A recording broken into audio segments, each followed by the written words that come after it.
Okay, we're on. Good morning, this is the Board of Selectmen.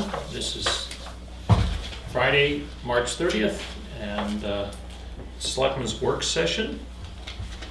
And got a couple items on the agenda this morning. The first one is a review with Mr. Wingate with respect to Wolfboro's RIB. Come on down, Steve.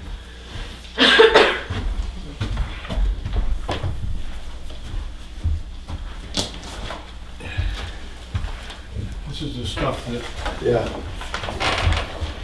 we could find. Two more boxes of it out there. Okay. I'd say very little of this falls into the official notification category. Almost all of this is shared material from Dave Ford. Either copies of something he did, presentations of something he did, or copies of their correspondence with DES. We've pretty much been in the loop since the break. So in their permitting, well, sir, I have that. You probably read the paper. I was over at the Selectmen's meeting the other day. And my concern was that I've been here since March of 16 and no contact with our board. I'm not saying with you, but with our board has been made.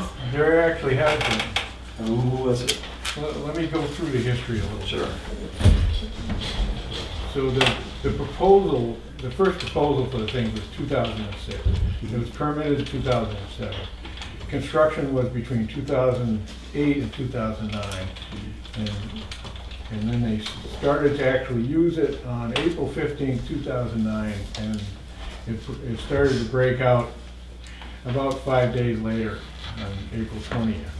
And I actually think our consultant was the first one that saw anything, although they said they knew about it. But there was a site walk not too long after that, and I can't find anything that documents that. But that's just when I joined the Conservation Commission, and I remember being there, and at least 2 of the 3 selectmen were there. Yeah, I was there. Okay, I can remember that specifically. I don't remember That's whether in the third one was there or 2009. not. That was 2009. Right. During that, my understanding when I joined was the selectmen had asked the Conservation Commission to monitor this whole thing and keep an eye on it. And there had been quite a bit of correspondence. Only one official reply from DES was like a 2-page answer to questions. And the same DES representative has been involved in this from the beginning. Okay.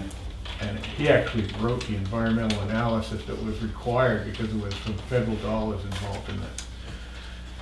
And he's still the point guy for DES on this. So we had that site walk, and I recall also at the time doing reports here for the selectmen, because we started a monitoring program to see if there were any effects of 19 Mile Brook. I don't think it was a scientifically valid thing. We were instructed on how to identify different types of algae. Well, it wasn't professionally done. Yes. Okay. And we were monitoring about 5 different sites below the breakouts at least once a week, and identifying these different types of algae to see if there was a change. I did a little research on my own, and I think it would have been difficult to have that stand up in court for anything.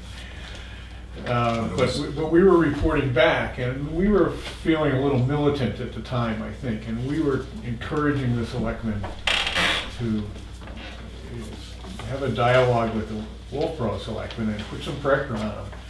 That, you know, it's not fair. You're getting rid of your stuff, but we're accepting it all. That's when Dave Ford started to work with us and share basically everything he knew, everything they developed. When there was something new, he would contact us. So we knew a lot at that time. It took a while, but in May 3rd, 2010, there was a joint Tuftonboro-Wilkesboro special meeting. And it was about the RID. I have the notes from that. It's in this file. Practically all the dialogue is from the Conservation Commission and Dave Ford. And I remember being there. Do you remember what came out of it? Kind of a handshake. Well, that's nice. And answer two words. The Tuftonboro Selectmen accepted what they heard.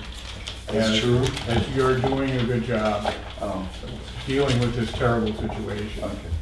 And we were a little disappointed. We wanted them to be take a little tougher stance or something. So after that, what happened? Oh, the more we worked with Dave and we looked at the numbers, they were doing a fantastic job of cleaning up. They invested some money and changed the process at the treatment facility. And what they were actually putting into the RIB already qualified to come out of the ground by the DES requirement. The only thing that didn't meet their permit was some of it was going directly into the stream from the side of the hill. You could argue that it had already been treated, but it was creating erosion and putting some sand in the 19-mile brook. So they didn't try to say that. They just started experimenting with ways to fix it. They first tried things like making little dams to see if that would hold it up enough so it would go back into the soil, and some of it did. But it was these new springs, you could say, coming out of the side of the hill and going into 19-mile brook. And also the one on the Tuftonboro side, that was the last breakout.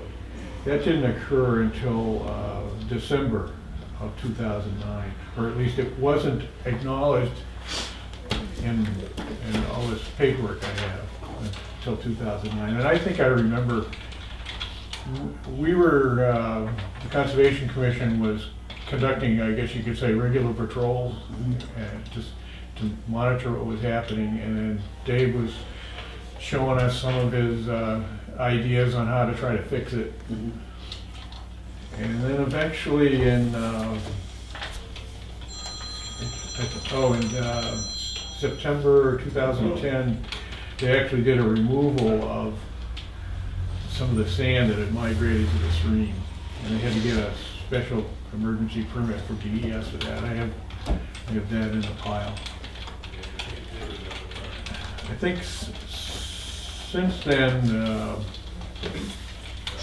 it's been more like when Dave has something new, he lets us know, and then we look at it, and what was it, April 20th, 2016, we did a review out there of his rehabilitation proposal that they were submitting to DES.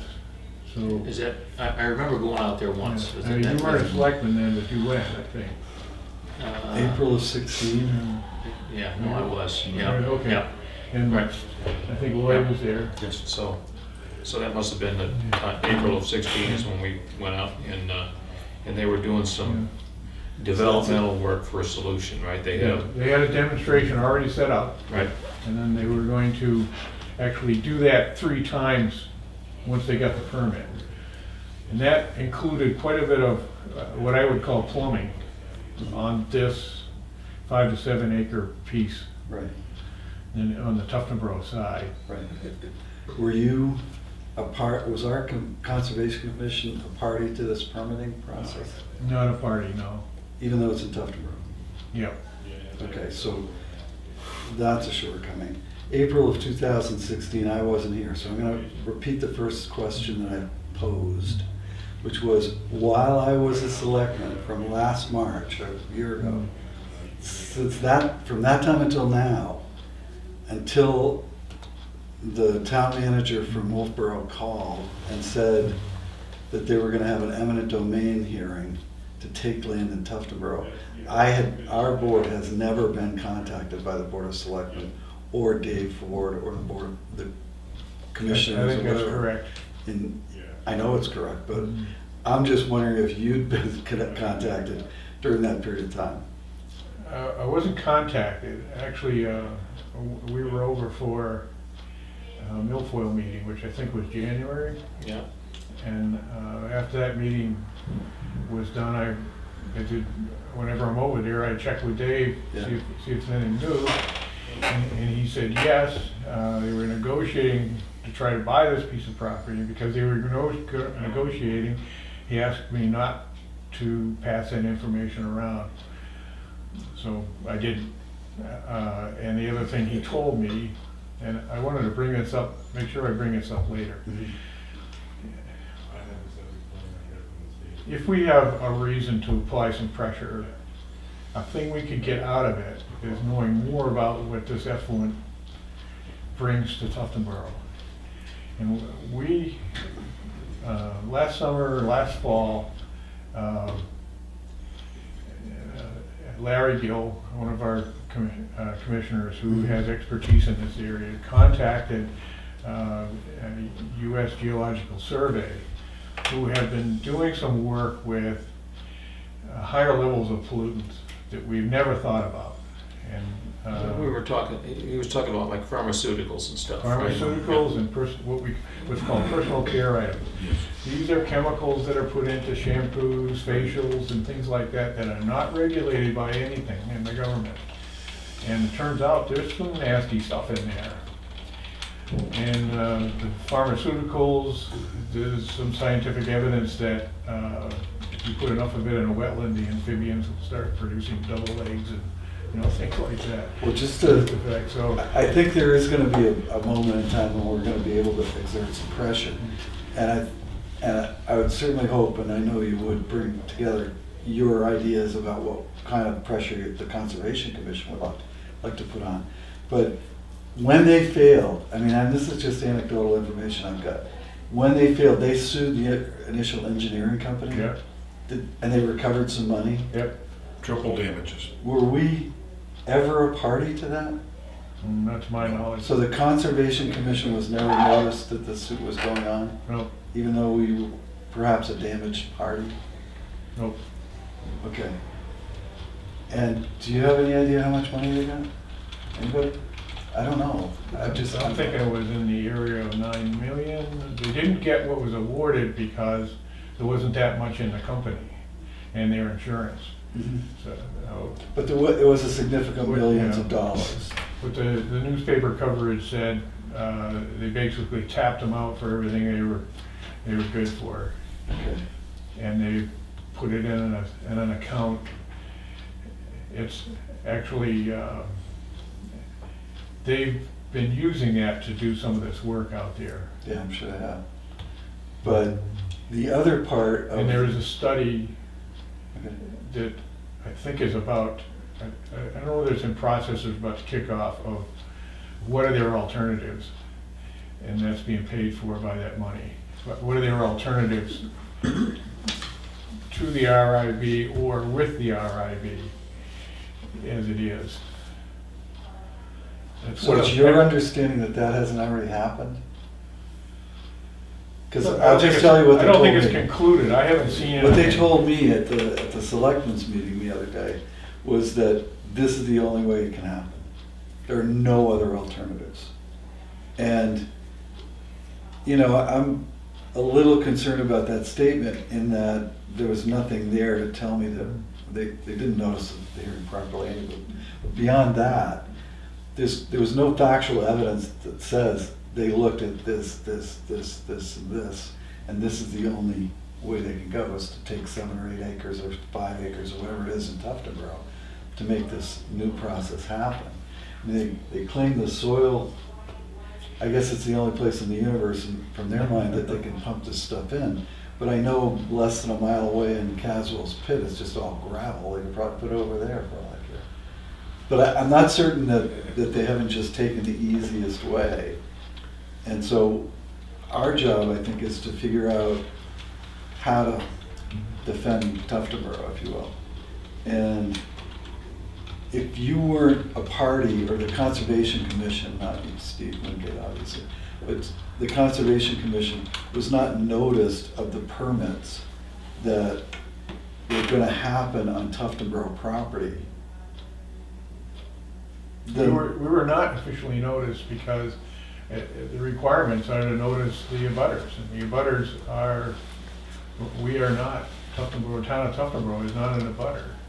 yeah, but you As a still have to be, landowner. when something of that magnitude, or a septic system, I think, you get some sort of information from the planning board or from Jack or whatever, a shoreland protection issue, you're notified what docks are gonna go in, or whatever other stuff is happening. Shoreline and what's called dredge and fill wetland permits. Those DES, we were involved in those, but primarily because we act as legs or witnesses on the ground for that. Do all the work. They don't consult us really, other than whether we have objections to it initially. Yeah, I'm sure they don't consult you because they're not expecting the lay person to have engineering expertise. But you're still, I mean, part of the process within which we live is that we have boards like the Conservation Commission, which take over the responsibility of making sure that we're not filling wetlands. I think I know where you're trying to go. If I was running a program in Wolfboro, I would be consulting with Tuftonboro Well, yeah, as a matter of conscience. Mhm. I don't think there is any state requirement that they consult with us. I'm gonna have to disagree, because if you're gonna put a commercial, Or at least If you're gonna put a their commer- state contact hasn't told them to do anything. if you're gonna put a commercial waste disposal site on any property in Tuftonboro, you have to get permitting from Tuftonboro. You have to. I don't care if it's right next door to Wolfboro.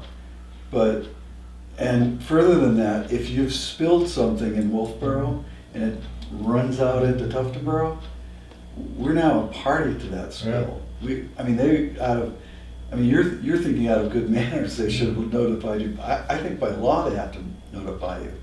If it were a municipality. I don't have expertise in that area. If it were some manufacturing facility and they had spilled, a DES would be all over them to notify Tuftonboro. Absolutely. But for whatever reasons, but that wasn't why I brought you here today anyway. It was more to get a timeline, because I didn't feel when I was there in Wolfboro, when they said we are fully informed in Tuftonboro, that I as a selectman have been fully informed. And from what you're telling me, nothing really of substance happened since I became a selectman. It was all prior to that. Yeah. Okay. And were you? I think I would have, the first time I saw the word eminent domain was in the paper. Yeah. And I know we were a little disappointed, because the other thing that Dave told me was, because his budget was already in, if they did have a chance to pick up this land, he had to find the money in his budget, and it might be what he budgeted to do this partnership with U.S. Geological Survey. And I believe that they And that were, was to they were gonna check cover this out. 60 to 70% of the cost. So it wasn't a big dollar item for Wolfboro. Maybe, I'm pulling So- this off the top of my head. So you're thinking that he feels he needs to own the land for it to be included in the USGS survey? No, Okay, no connection there. okay, No, his budget was limited, right. and He's already. I think he expected to have to pay more than the land was worth. Oh, they did on the And first that, side. that was gonna be a stretch on his budget.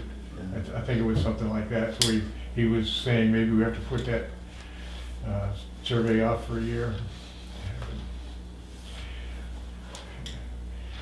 And the other thing, if you might be going for it, we haven't been in a fighting stance for the Conservation Commission for quite a while.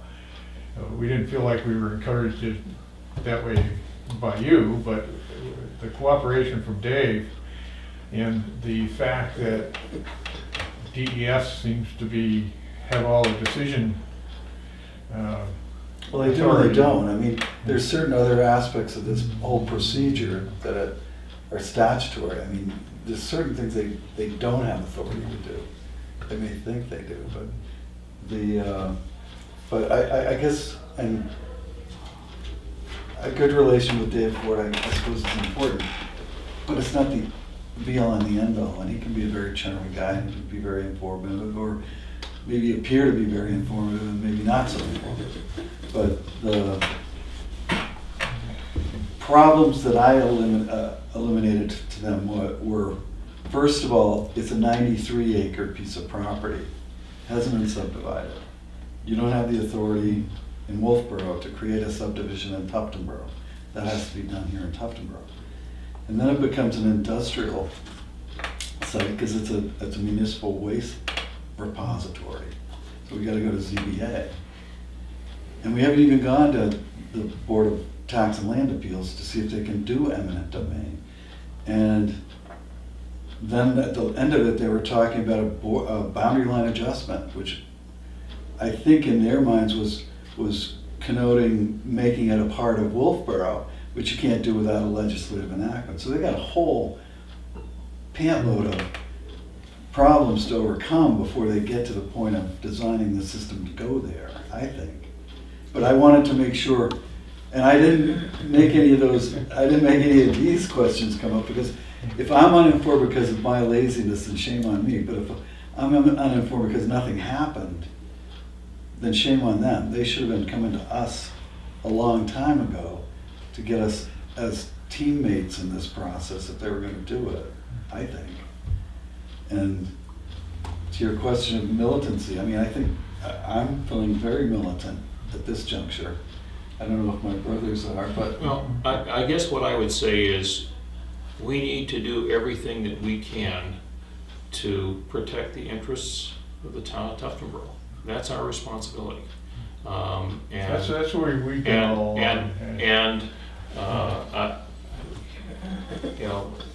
I don't, whether militancy is part of this or not, is maybe another question.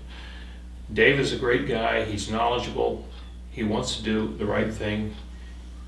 His responsibility is to the town of Wolfboro, because that's who he's employed by, even though he lives in Tuftonboro, okay? That's his first responsibility, is to do the best job he can for the town of Wolfboro.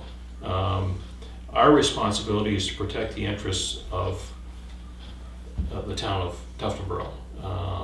And that's where we need to continue to be focused. Whether the rapid infiltration basin should be where it is, draining into Tuftonboro or not, is spilt milk, okay? It's there. And even if Wolfboro goes in some other direction besides continuing to use this in the future, you still have the issue of what's happened getting cleaned up. I don't know all the ins and outs of, they got expanded into Tuftonboro and all of the pieces that would happen to get there. But as it exists today, as I understand it, we still have effluent from this system that runs down into the 19-mile brook watershed. And sooner or later, some of what comes out on the surface there is going to end up in our lake. Don't know how much is going to get diluted or diverted along the way. So we need to be focused on how do we protect the water quality. And going forward, if they expand this thing obviously it would be with the blessing of DES, and it creates additional issues in Tuftonboro, then how's that get fixed? And we already have a burden that's been laid on the shoulders of this town by Wolfboro because of where they sited that disposal system. And they recognize to a certain extent that it's there, and, you know, are sensitive to, yeah, there's something there that not ideal. But for this town, we need to go beyond the, okay, you know, it's there, and, you know, what can you do? I don't know what the right backstops to put in place are going forward to deal with it. But Well, I think if at some point in time there has to be a more significant cleanup going forward, then it certainly shouldn't fall on as a responsibility on the taxpayers of the town of Tuftonboro Right. to clean up this the environmental issues caused by effluent coming across the town line. And I think to that point, I mean, if we lose on every single step of the way, and they do end up taking this property by eminent domain, which I think is ridiculous, and they do put an expansion of their facility there, I think it's imperative for the planning board or any of the boards that are involved to require a significant bond for just that occasion. I mean, Dave Ford was quick to say that this new permit and new system is good for at least 20 years and probably 50 years. Well, that's exactly the same thing that they said when they built the first one, and that failed. So if this one now fails in Tuftonboro, we need some real strong money there to clean it up, if it can be cleaned up. I mean, I'd rather avoid the problem than, you know. Well, okay, this isn't argumentative. I want to give you some information that's valid to thinking about this. Now, one is the effluent, before it actually goes into the RIB, is already clean enough to meet state standards. For what? Well, for the State things we standards know of- of, the things that we traditionally are concerned about. So why would they Phosphorus. pump it into Lake Winnipesaukee and Wolfboro Bay then? Yeah, I mean, if it's drinkable. you can't get a permit for that anymore. Okay. But if they had this site on Wolfboro Bay and we're putting effluent in it, they would be able to do that today. They just have to meet the standard. Mhm. But the standard is kind of behind the science. It's about fertilizing compounds like phosphorus, and it's about biological elements like bacteria. And it's about oxygen content of the water. And those are the things we knew about 30, 40 years ago. Now we're learning about new stuff. Now, So, let me just All right. is the standard for surface discharge different from groundwater discharge? Yes, Okay, so it meets the groundwater discharge standard. I believe it also meets the other. You think it meets the surface water discharge as well? Save that question for Dave. Yeah, okay. I'm relying on my memory for some of All this. right, hang on just a second. Go ahead and finish what you're doing. Okay, so 19 Mile Brook, if there was some place in Tuftonboro where you would put a weak effluent, 19 Mile Brook actually is one of the best places because it's a continuous set of wetlands and it's a slow-moving stream. And right now, the best technology we have for cleaning up pollutants is actually wetlands. It's places where there's a lot of biological activity goes on and the water moves slow enough so that when you take stuff out of the stream, it settles down into the muck and it's stored there. And it's usually stored there in a non-polluting cut compound or colloid or something like that. So that's another ingredient there. But we also have the town beach down there, and of course everybody lives around 19 Mile Bay. I would like to know what the difference is. Back when the construction was in process, the Conservation Commission asked for money and got it, and hired a consultant to do a study of 19 Mile Brook. We have some baseline data. That's the good news. The bad news is it's a one-time set of data. So it doesn't go through the entire season when the water's high, when the water's low, concentrations change. So it would be difficult to use this, What did that cost, do you remember? maybe $30,000, $40,000. And that was for testing the water once, or just one season? Creating a baseline for 19 Mile Brook. Both, For a 12-month season? no, it was pretty much one time, Snapshot. yeah. It would have been a lot more expensive to Okay. professionally monitor it for an entire season. And Four times more and it's not a expensive? season we're interested in, it's the whole year. That's what I'm saying, for a whole year, 4 times as much money, 5 times as much money? Don't have any monitoring data other than what Wolfboro has done through an independent consultant. And what did that cost, do you know? It cost them a lot. And they reduced the number of places and the frequency after a while when they thought they had a good data set. This is for the whole of 19 Mile Brook? No, this is only for the area that down to 109A. Okay. And do you have But that it's- data?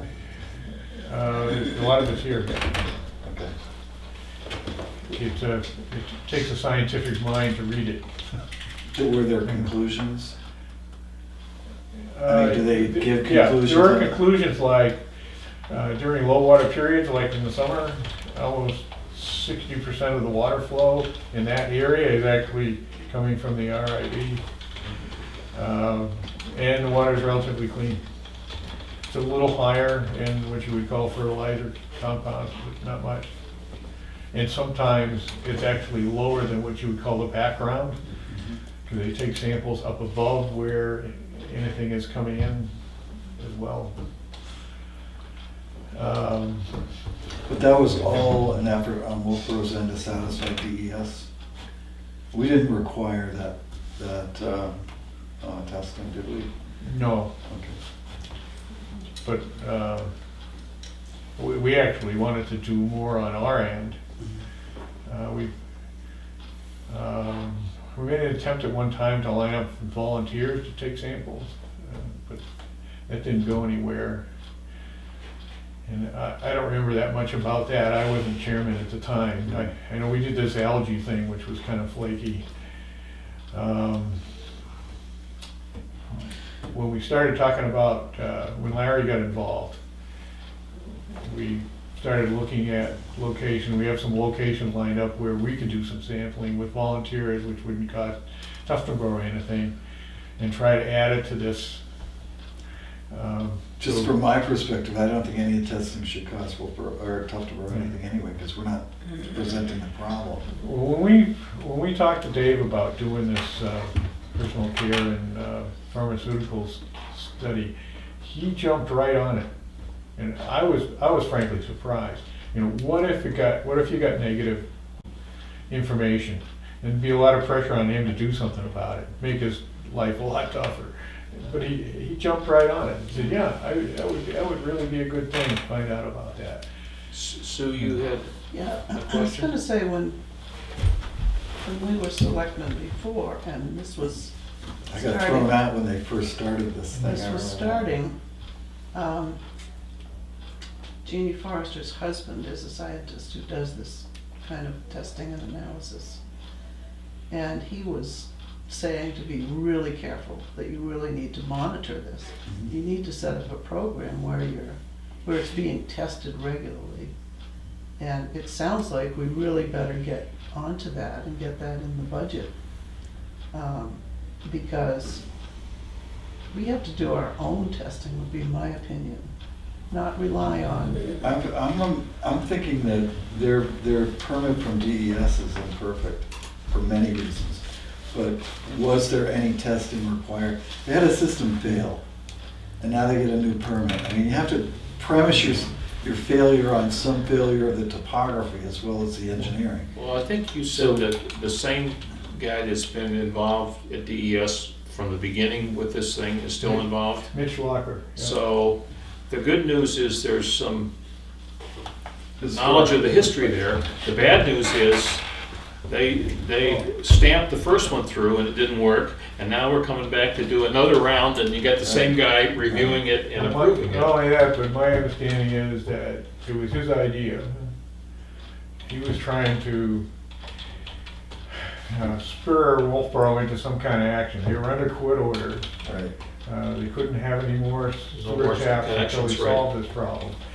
And they seem to be not really going anywhere. And I think one of these have been tried in New Hampshire and one had been tried in Massachusetts. So he was saying, here's an idea. And then he wrote the environmental analysis.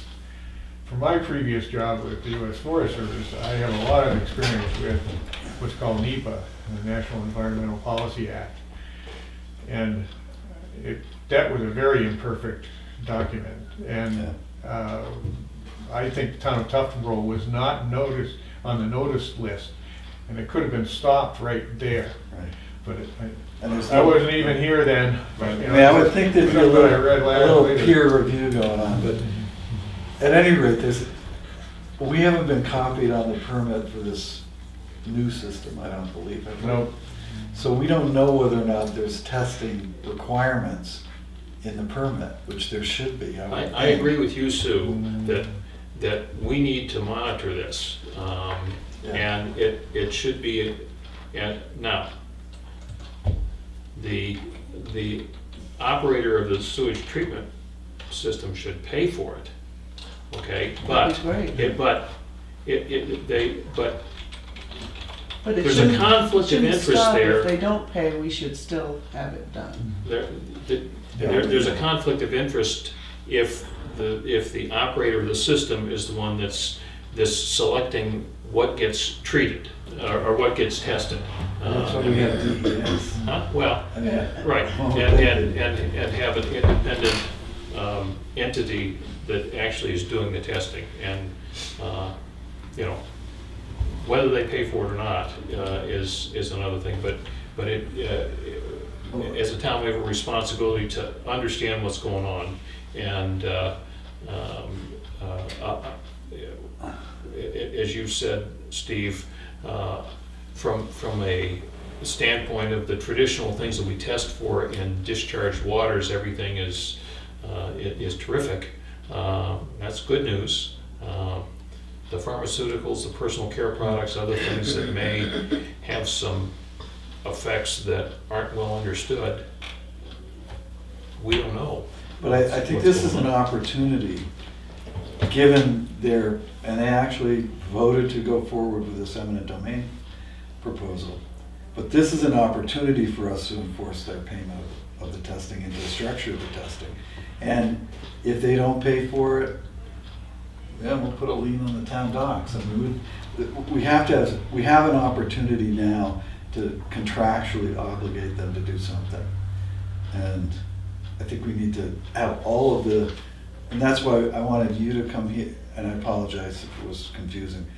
I personally needed you to come here today if we're gonna meet with Dave Ford on Monday, because there's a lot of issues that, like the water quality issues that we just need to be brought up to speed on, so we're not negotiating away. I know, Larry will be here Monday, and Larry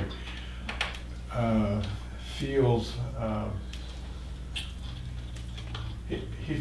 he wants to put pressure on, and I've been discouraging him and saying we can get more by being a friend or a partner than we can by shouting across the boundary, so to speak. And I think that's largely because we have such a good relationship with Dave. And that's probably true. And I didn't see the select board being a factor. I think it's true that having a collegial relationship with Wolfboro is important, and having, common interests and goals and helping each other, that's great, and it is a perfect way to live. But when they do something like this without any discussion with Tuftonboro, I think we're we have to act. We can't just sit here and say, oh, they're nice guys, and we've gotten along in the past, and everything's gonna be fine. It's not altogether true. When we went to this, like this last field review, that was an opportunity to comment.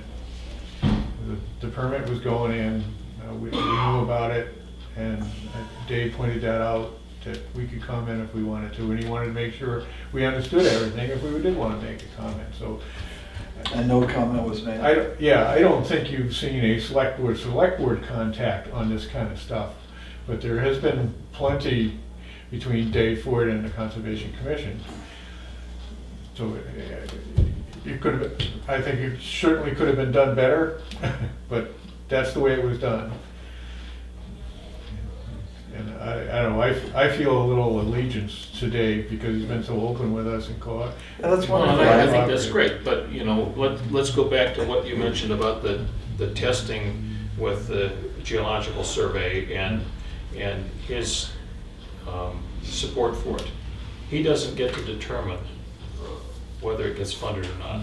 And that's been taken off the table by the people he works for, okay? So whether he wants to do it or not, as Well, I a do see town, an opportunity here. as a town manager and the Board of Selectmen dealt with their process, either there wasn't an understanding of all of this, or it was relegated to a lower priority and it didn't make the cut for inclusion in the budget, apparently.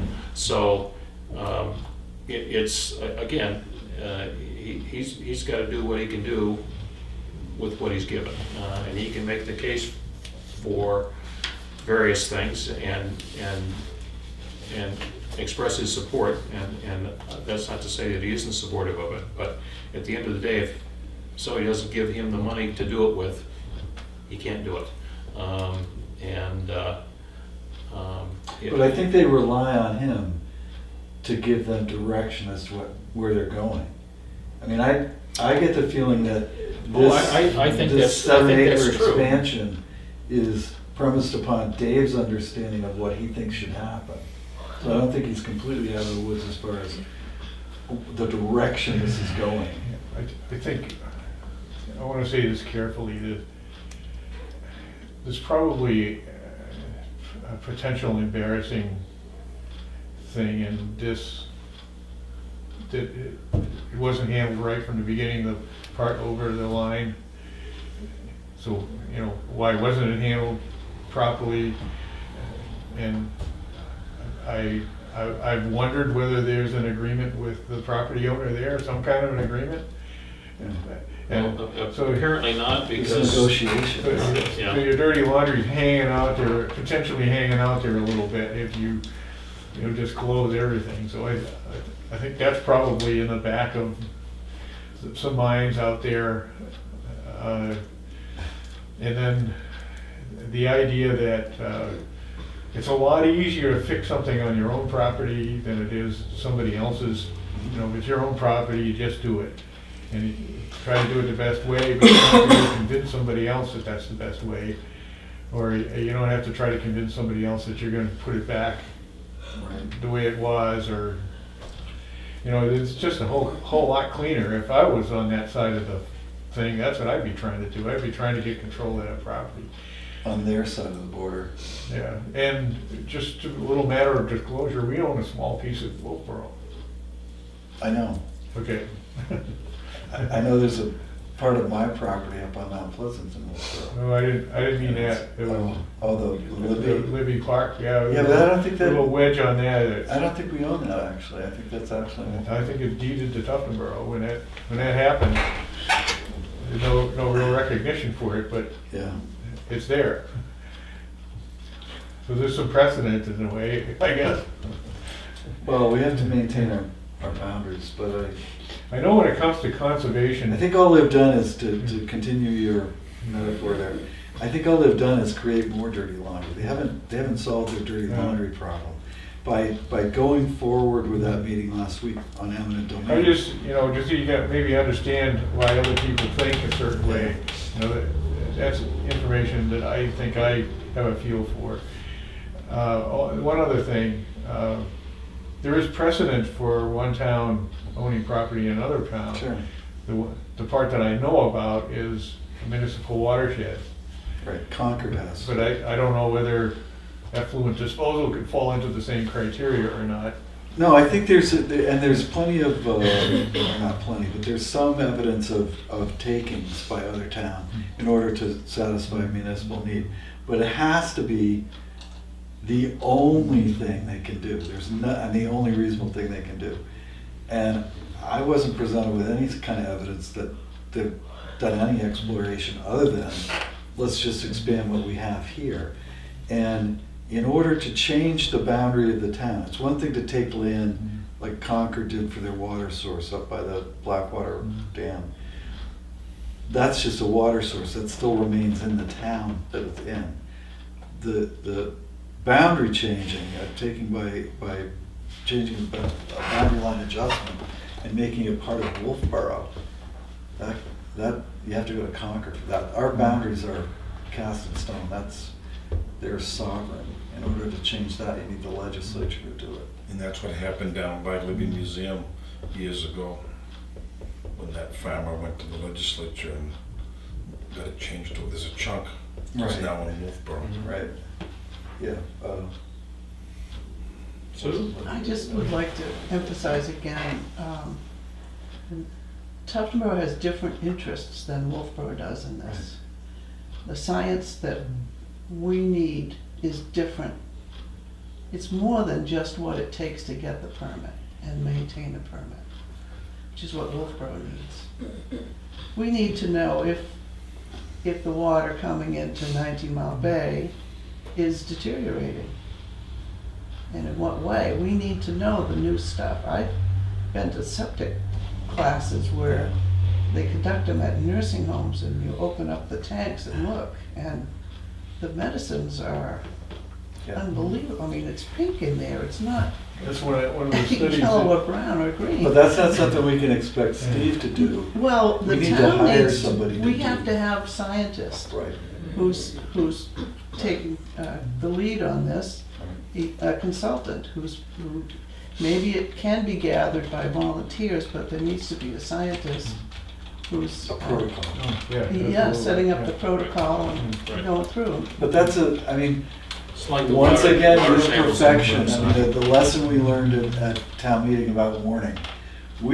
They had a public hearing on it, taking by eminent domain with no warning to us. We should have been able to put into our budget money enough to hire scientific talent to test that water. We figured to have a warrant article describing the issue. We don't have any of that. Right. So now we're always behind as we're trying to get forward. And I think it'll be interesting. Monday will be interesting. I think maybe one more Are thing. you gonna have this election? No, according to what I know, I think Dave Ford is coming. coming to meet with us. And maybe there's a selectman coming along with him. I hope so. Yeah. I doubt that. Yeah, I doubt it too, which I find sort of insulting, but I took the time out of my busy schedule to go to Wolfboro and sit at their meeting and then testify at their meeting. A little quid pro quo would be Maybe a nice. friendly phone call? Their mom should have taught them good manners. I Yeah. shouldn't have to teach them good manners. My guess is that that's not gonna get a selectman here on Monday. Now, I can do that, but I think let's let Dave present his What do you want? to do? information and Okay. move forward from there. All right. Anything else for Steve? Thank you. Great. That's it. Thank Do you. you mind leaving that, Steve, for a day? Can we have Oh, that for a day? Yep. Thanks. I just looked at. It's kind of piled so it doesn't tip over rather than being chronicle. Right. Yeah. Chronologically ordered. And I'll leave it with Karen. All right, so it's not disappearing to my house. You could just put it Right on your table. back in the room there. Yeah, sure. Good. If you feel the energy, there's 2 more boxes of stuff in there. Some CDs you can put on your computer. Data. All right. We have several items for signature. Let's get that before we go on to the other process. One is the contract for the Sodom Road Bridge repair, which was approved as an article at town meeting. It just needs our signature in order to move forward. Well, I move we sign the contract with. I'll second that. Okay. And what is the amount of money? And We're on. this is $67,000. And that includes about $20,000 in contingency money, so plenty to Yes. cover anything that can come up. All right. Moved and seconded. All those in favor? Aye. Aye. Opposed? Motion passes. That just needs one. It needs one signature, yeah.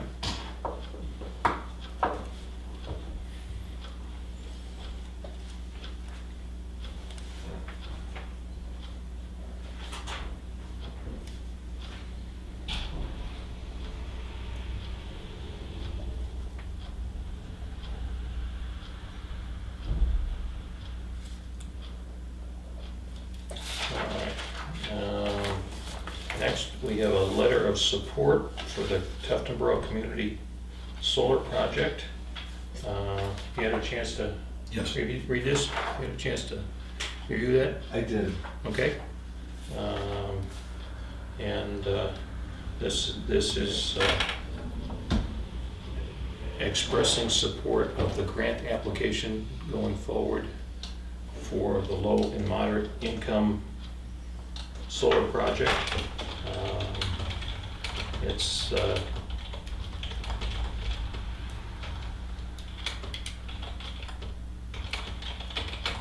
basically says that as a town, we're aware of it and that we'll actively encourage the appropriate siting if the grant is approved. So, I have a motion. For purposes of discussion, I move Okay? I'll accept the second grant. it. Yep. Under discussion, are there any dollars that this There, will? there are no dollars associated with it. And, Okay. and the grant application and the grant process includes no commitment of town funds. And is there a target date of when the grant has to be? The application? grant application has to be in next Tuesday, Okay. so it's a very, very short. My questions are answered. No. Any- No, I'm good. Okay, all right. All those in favor? Aye. Aye. Opposed? All right, motion passes.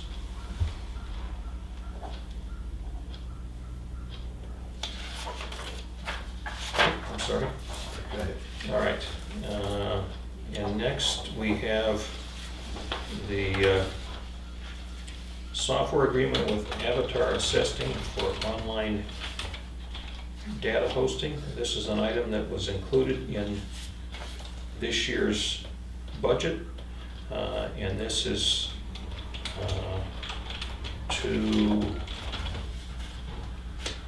it's all the tax card information available online, is that right, Karen? That's right.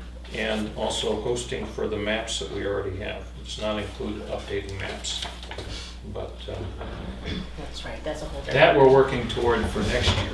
Yeah. And this changed the, or do we move in second? What did that? So, I'll entertain a motion. Do we have a motion? No? Not yet. Okay. So, I will, I'll move it. Second? I'll second. Okay. And is there a dollar figure that's cost us? There is a dollar figure. It's $1,215. And is this the movement that fundamentally changes the amount of information that's going out onto the interweb from our tax cards? I mean, I This- know we voted once before, not Right. too long ago about that. Right. This takes the GIS information that we have currently on the maps that the Conservation Commission has up on the town website, right? No, not quite there yet. No? This agreement's to put the tax cards up online and then use our maps we currently have. The last discussions I had with Mark Howard is he hasn't done his updating since the 2010 state one, so just temporarily, the 2010 will go up with a disclaimer, just like we have now in the offices. The amount, the 1,215 is just for the mapping, then the online tax card portion is another expense. I believe I put the total on the front for the prorated amount for this year, because it's only April forward. So, and to answer your question about mailing addresses, 2 out of 3 of you had voted to put mailing address information online last time. On a separate note, that was for people that had their own subscriptions to Avatar Mhm. independently, and that document has gone to Avatar, and the mailing addresses are now available to those people. And that this would follow suit unless you wanted to do something differently. But this is for people to go on free now. The town pays for it. People won't need a subscription, and they can see what they see in the office here. Well, I gotta restate my objection to putting too much information, or my position that we shouldn't put too much information out there on the interweb. And the inclusion of all of the tax card information on Avatar's website, I think is, I don't find it appropriate, but that's my position, personal position. I know you two voted against me the last time, but I'd want you to reconsider, if you would. And who does it benefit? It's not benefiting the resident, it's benefiting marketers. And I could really care less whether marketers are benefited or not, I think some people do. I want to be sensitive to where you're coming from, because I think like you do. In my other job, in the last 3 months, there's 7 towns that I've used their system. In 4 of them I can just go online. The others I have to wait until there's someone in the building and drive to Middletown and pay my dollars. So I'm wondering if there's a compromise, if there's some information that's kind of private that we just don't include. I don't know if we can do that, so. And I don't know whether the cat's out of the bag, if they've already done the rulings based on the last vote. Well, I guess my position is, based on my experience, what I stated before, which is that, and not, I want to say that we should do it because everybody else does it, but there are a lot of uses for this information other than marketers going on and getting addresses. And if my guess is that a marketer is probably not going to harvest information off of the tax cards because it's a very, it's a one at a time kind of process. And to comment on that, my request, if I had to say a percentage, a quarter maybe are people that are looking for it, to send out mailers and things. The others are people doing research. If that helps at all. I'm sure some whiz kid can figure out an algorithm to do it faster than the average human being. So I think it's a bad precedent. I'm not interested in the town participating in that. I just haven't been convinced that it's needed. So until it is, I'm gonna remain a no vote. And what is the cost? Actually, the total here is, which includes posting the maps, that's what you have here on the front, $2,936. That's the prorated cost for this year. Right. And maybe we could have Avatar come in. Is there better explanation for Selectmen Albee that Avatar could give. And this is not a one-time payment, correct? That's right, This yearly. is a hosting increase, right? And we- Was added to the budget for this year. Right. I've listened carefully to Or you can vote. what you said, and I'm gonna move that we table this discussion.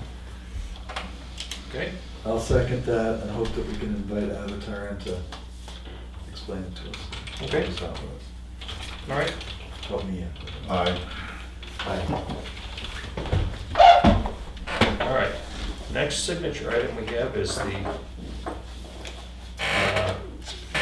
MS 232, Report of Appropriations Actually Voted. And so we submit this to DRA within 20 days of town meeting. So moved. I'll second.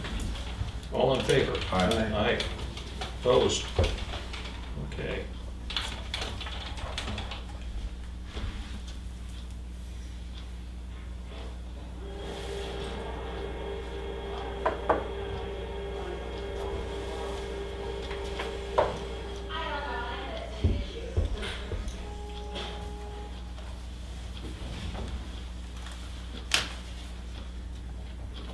Karen, would it be appropriate for the employee compensation forms to be signed today? It doesn't matter, to be honest with you, she's already done payroll for next week. Bill, may I ask a couple questions, please, before you're done with the signature part? Yep. Well, simple question was, did you vote in favor of tabling the Avatar thing? Are you in favor of that? Or are you? Yes, yes. Okay, okay. And then the other question is about the Sodom Road Bridge. I have the memo on the front. Right? And I can speak to it if you'd like, or you can read it, whatever you prefer. I think we voted. All right.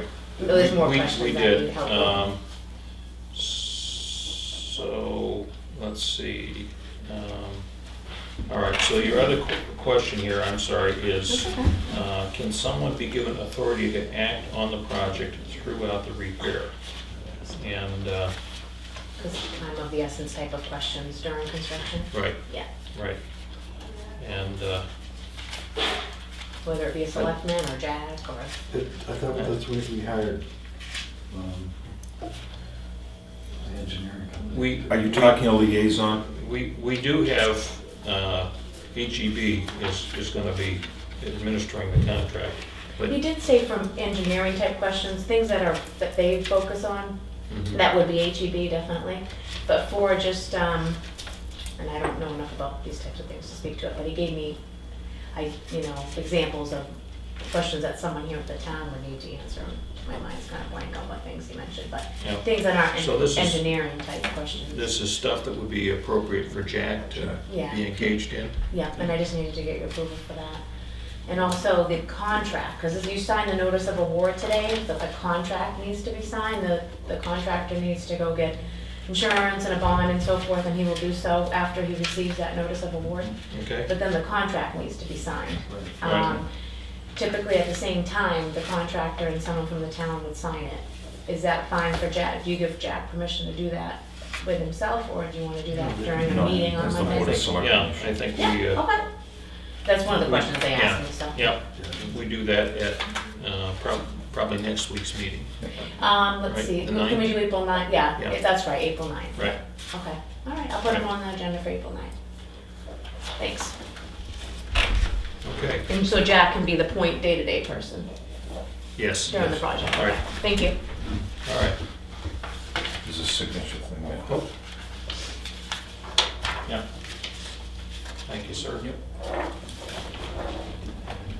All right, so we have two other items in the other business. Sale, tax deed of property, and the warrant process.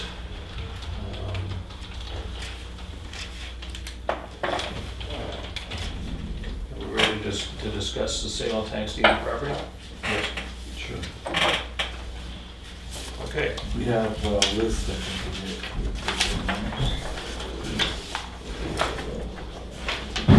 We have a list here of town-owned properties. And these are town-owned properties that were taken by tax deed, correct? Yeah. 2, 3, 4, 5, 6, 7, 8, 9, and there are 9 parcels on here. 2 on Union Wharf, 2 on Old Woods Road, 2 on Mountain Road, 1 on Lang Pond, 1 on Sandy Knoll, and 1 on Beechwood Drive.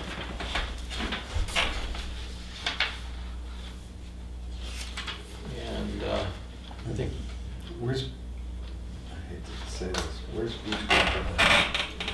Oh, it's up Hidden Valley, isn't it? Yeah. yeah, Sorry, that's why, yeah, that's I'm why you supposed to don't, know all the roads in town, but Beechwood Drive's escaped me. yeah, The only one on here that, are we discussing them now, or how are we gonna? no, it's, yeah, Okay, the only one on here that I really think we need to take a look at outside of house lots is the Sandy Knoll Road lot. If that's the 20-plus acre lot that's up Sandy Knoll Road. right, I think we need to maybe hold on to that. do what? Hold on to that. It's gonna require further discussion.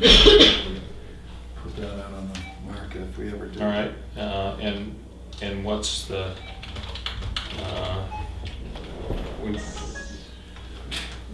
It's- what you're thinking on holding on to it? Well, my thinking is that, first of all, it's on the far end of Sandy, or middle of Sandy Road, Middle Road, it's a little further than middle.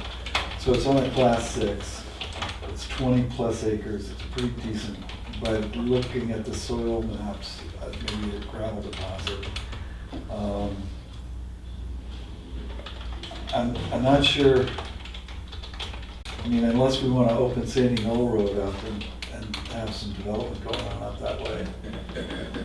I'm not sure what value that would be there for someone to buy it. It hasn't been cut over, I don't think, in a long time. So there's some timber value there. I don't know, Bill Selectmen would know. Yeah, at one point in time, there was talk about putting that piece of property into, was it 21, I remember. So at one point, why don't we use that property for locally made energy? You know, let's put a solar array up there, or let's put a wind farm up there, or let's do something else up there. But it's a big enough piece of property that it lends itself to some municipal uses, I think, whereas the lots on Union Wharf Road and Old Woods Road, Lang Pond Road, I think are house lots. I mean, they're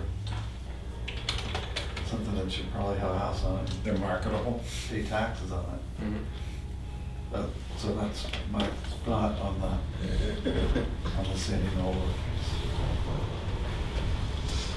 I'd have no problem considering all but Sandy Knoll Road. I'm sorry, you say considering all but Sandy Knoll? Yes. Yeah, okay. Do we really have to make a decision on that one this year? I didn't say anything at town meeting, but I've kind of wanted to get as many as we could back on the tax rule type Well, that's, thing. And I think that's the feeling in town, so. absolutely. I realized there was some drama attached and whatnot, but I'm willing to go forward of. Yeah, I think we Like the need cable guy would say, get her done. we need to figure out how we're gonna approach it. The sealed bid public auction dilemma that seems to be out there. I don't know how to do both. As I get out into other communities, the public auction seems to raise the most money. And I'd be willing to, let's put that process out to bid and hire an auctioneer. Sue? you Sorry, have- but Yeah. I don't know what's on the list. I assume it's the same list from 2 years ago. One of those lots on Union Wharf Road was the old town dump. Probably really not a house lot. Don't really know what you'll find when you start trying to dig there. As I said before, and you disagree with me on this, Lang Pond Road, you're gonna have to start maintaining the road if you're gonna allow people to be having house lots. The same. Anybody that has property there now can, It might not be a bad idea to yeah, maintain. can But it's another build discussion. on it. You know, if they want to build on it and have it be a regular class 5 rather than a seasonal class 5, I think that becomes a conversation process going forward. It's not automatic.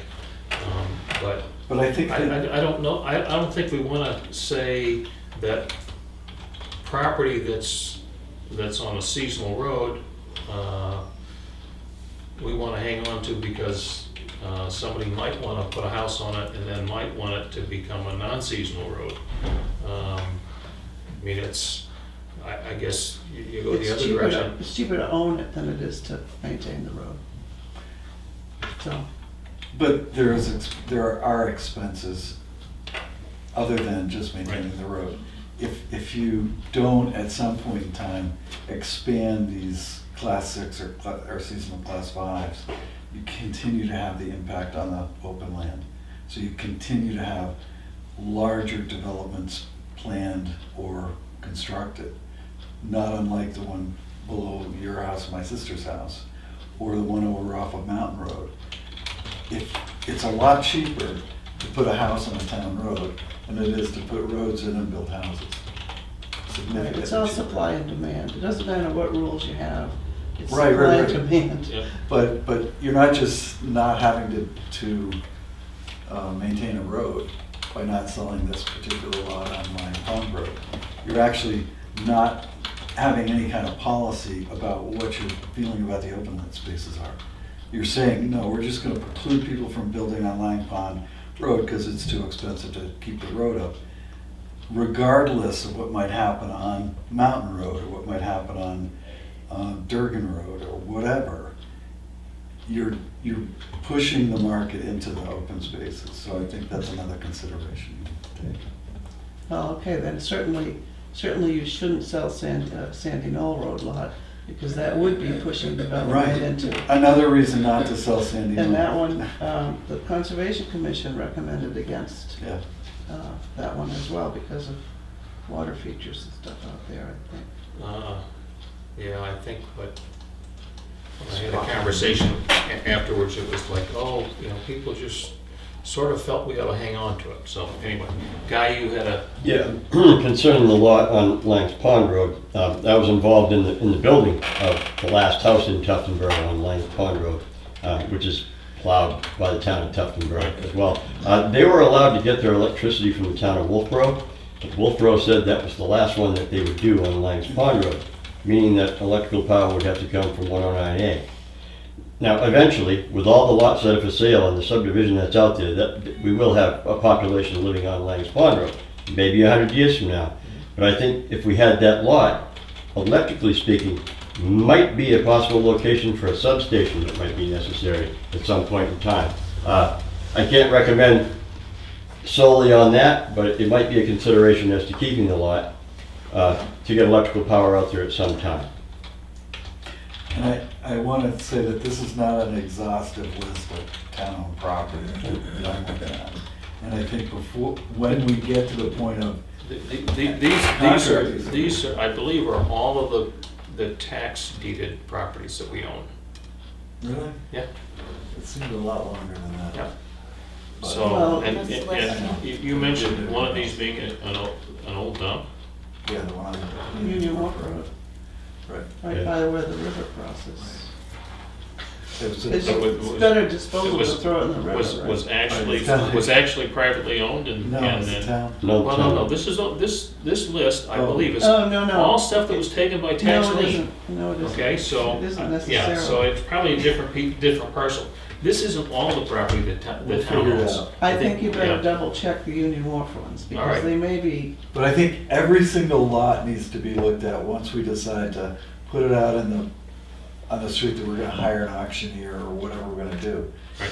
And then we'll go through each lot specifically to the conditions decide what we're gonna do. I think my understanding of today was, are we gonna move forward this year on selling some property? I think that's what we're Absolutely. doing. Yes. Yep, So, and we ought to sell every tax deeded property that is appropriate to dispose of, right? And, so I'll make a motion that we advertise for auctioneers I'll second. or selling land. okay. Motion's been made and seconded. Any And further discussion? I just want to make sure that it's understood that we're going to also proceed under the sealed bid process. We're going to look at both of those. I think I don't think we're informed enough about auctioneering Well, to actually make a decision. You made a comment, is there a way of combining We're the doing two or both, three? right. I'm open to whatever is available to us. I mean, in spite of the notion that we need to put everything back on the tax roll, part of our job is to get as much money for these as we can. Yes, we have a They fiduciary get owe us money responsibility. currently. All right. All those in All in favor? Aye. Aye. Opposed? Okay. So we're gonna put out an RFP for auction services. Okay, I didn't know if you said something in addition to auctioneers, I couldn't hear the last thing. I know, I talk too much, don't I? All right. I thought you said auctioneers and something, but I didn't know that. Okay. Okay. Warrant article process. Purpose being to ensure that in the future we avoid what we did this past year, which was missed an important part of the process, being the hearing for bond issue. You had some thoughts? I did, I think that we need to create a file and a calendar for every warrant article that we present, so that we've got the right, I mean, we have this chart on the wall, which I'm pointing to, 2018 important dates. A copy of that, a facsimile, that should be in each file, so that we're getting notification on a regular basis as to what needs to happen. And I know that Karen has been pretty good about continuing education. I'm going to stress that Diane does as well, because part of the warrant article issue was the amount of money. And as a layperson, I read a money article has to go before a non-money article, but it's more complicated than that. Yes, it is. So we need to make sure we have a system in place so that if someone leaves or doesn't get elected or whatever, that the system doesn't break down. I think I was just making assumptions that everybody knew what they were doing and it was all going to be fine. But that's just me. I try not to do any work at all. So, I'd be happy to. I know that the Municipal Association calendar for town meeting prep is very detailed. We just didn't watch it this year. Yeah. And we just need to, and when you go through and you look at all the dates, not all of them are applicable in every year, in every Right. situation. Right. But we need to, And things change from year to year. right, So we and need to stay ahead of so every legislation. year, we need to go through with the calendar and purposefully address each issue. This one doesn't apply this year, this one never applies to us, Right. and not just go on our memory as to Right. the kinds of things that, And that need to get as done. we never went through tasks officially, but I'm gonna assume that I'll be the selectman representative of the budget committee again this year. And if I was gonna bring that up at Monday's meeting. Do you wanna be the selectman's rep to the budget committee? I'd like to volunteer for another committee, but. Okay, I'd well, like let's to talk assume I'm about- volunteering for the budget committee. I'd be more than willing to set up a checklist Okay. and monitor this warrant article process as we go forward. great, Go do it. And fall on my Get her done. sword if I get it wrong again next year. But I'll bring to you anything policy-wise that we need to vote on together. good. Excellent. certainly other things that I think we discussed with respect to town meeting that we ought to include going forward, some additional information, at least there was reference to the CIP report, Right. and including, it would be very easy to include the chart out of the CIP report, which is a summary of all of these projects looking out. And I think that would be helpful to folks. And there may very well be other information that in an additional page or two in the town report is helpful for reference to anybody at any time. And it could be that the bigger departments, like the fire department, the police department, can actually take information from the CIP and make a chart that they include with their report. I mean, that might be an alternative. I mean, rather than trying to go back to the CIP portion of the town report and dig out the information about when's our next fire engine happening, actually include it so that, I'm just thinking off the top of my head, Yeah. that it becomes a reference point. Because I think that one of the issues during discussion at the town meeting was, well, what are we gonna do? I mean, what's coming up? What sort of major purchases are there next year or the year Yeah. after? And that CIP chart has, excuse me, Yeah, but the it CIP chart has. yeah, it has all of that stuff in it. So Yeah, whether in greater detail or in summary, at least having yeah. availability there is helpful. Another issue I'll lay on the table with respect to town meeting, and it's come up in past years, and it was brought to my attention by more than one individual after town meeting this year's town meeting. We've always done town meeting at 7:30. So why not do it earlier? 7 o'clock, 7 o'clock, the older we get, the more appealing that is to me. Can't do it at 4 because I nap at 4. Yeah, well, at any rate. So Let's discuss it. I think we ought to, and I understand we've always done it at 7:30, but. It's that because doesn't- you used to vote on the same day that you had the meeting. Right, So you had so, to get the votes counted before you got to the yeah, like they meeting. do in Brookfield, yeah. But at any rate, it certainly, it makes sense to me that we would move the meeting forward, and we'd have it at 6:30 or 7 o'clock. If you move it forward too far, then you get into people, working folks and conflicts there. But moving it up a half hour or an hour from when we do it now, Sure. it has a great deal of appeal to me, and I know by comments from some other folks that that's true as well. So I will put that on the table here. And I think the moderator actually determines the time of the meeting. We don't. Right. Well, So we should go ahead that, and- well, no, that's right, but that doesn't mean we can't have some influence on it. Yeah, we can certainly give Right. our opinion. Great. Anything else? I just have some correspondence in a folder marked Friday. It should be in the note, not, the light colored folders, and I put a Friday sticker. I know there's so many folders. This? Just before you start that, can I just say something? No, it was one of this color. Friday to review with Rick. It was from Friday. Oh, that's mine. That's your folder. What? It was things like. I think there are chocolate lots of stuff. things that you should be working on protocols for, Oh, and this one? not Yeah. There you just, go. On the town meeting and Thank you. everything? no, Oh, in okay. general, the general operation Here. of the town business. Yeah. That,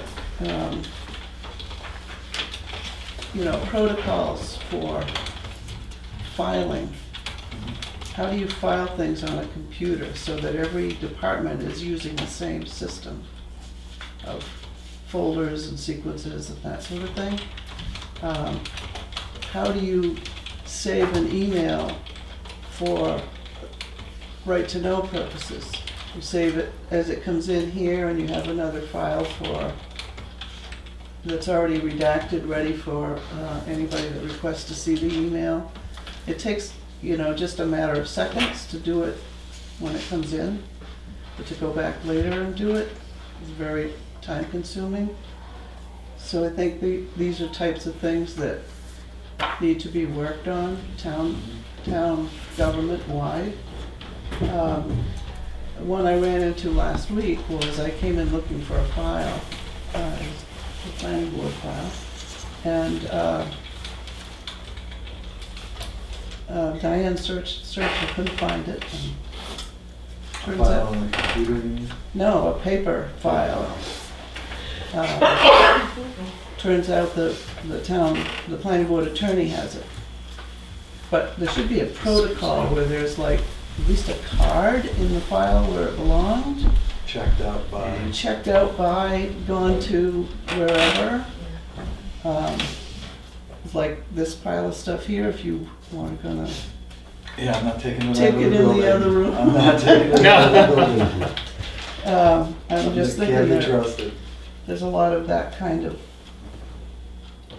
thing that's really hard when there's a changeover in personnel. Right. Everybody comes in and starts their new system. There should be Policies. systems in place for all this kind of stuff. That's all. I'll Idea. get out of your hair. I got another appointment, if I can Okay. get up. Something more important than this? So- No, it's just a timeline. So we do have several items here to touch on. One has to do with our new printer and copier.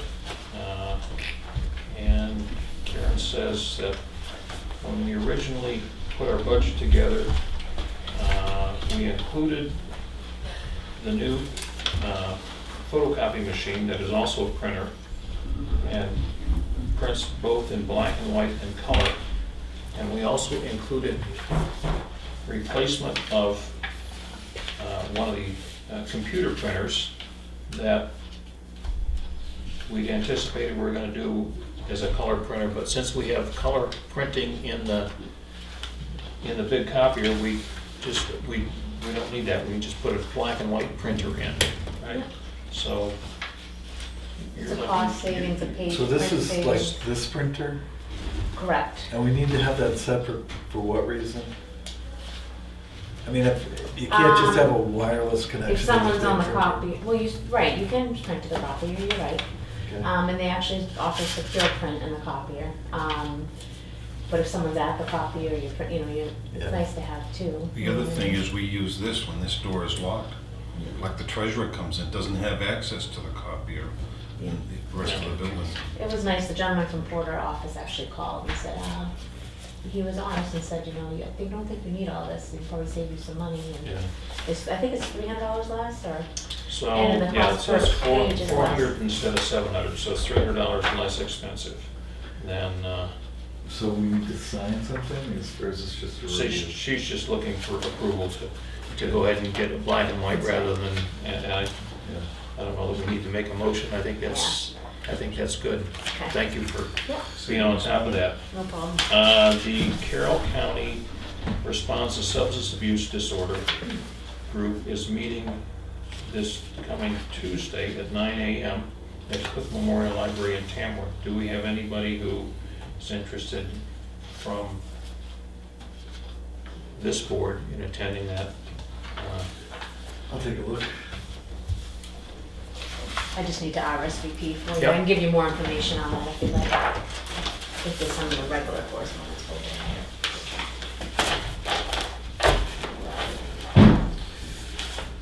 That's next Tuesday, April 3rd? April 3rd. Yeah, I can. Okay. All right, I'll RSVP for you. And we have here a notice of invitation to bid for the former code enforcement vehicle. Move we post that. So I've got some additional wording to put in here if I could, so that we've got double envelopes and it, it doesn't get, So however you want to amend it. Yep. So take a look at that. I think it looks reasonable.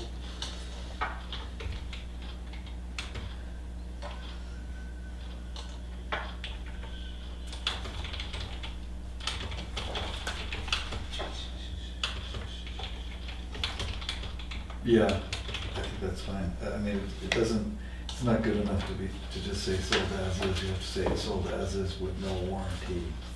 Yeah, yes. Right. You can just add that. So moved with those additions. And whatever editorial comment for sales purposes the chairman might add. Okay, so do we have a motion? So moved. Second? All in favor? Aye. Aye. Opposed? Okay, motion passed. And I will wordsmith that a little bit. I think that's all. Great. And he has his new truck and he's gonna do a letter at some Yep. point. Yep.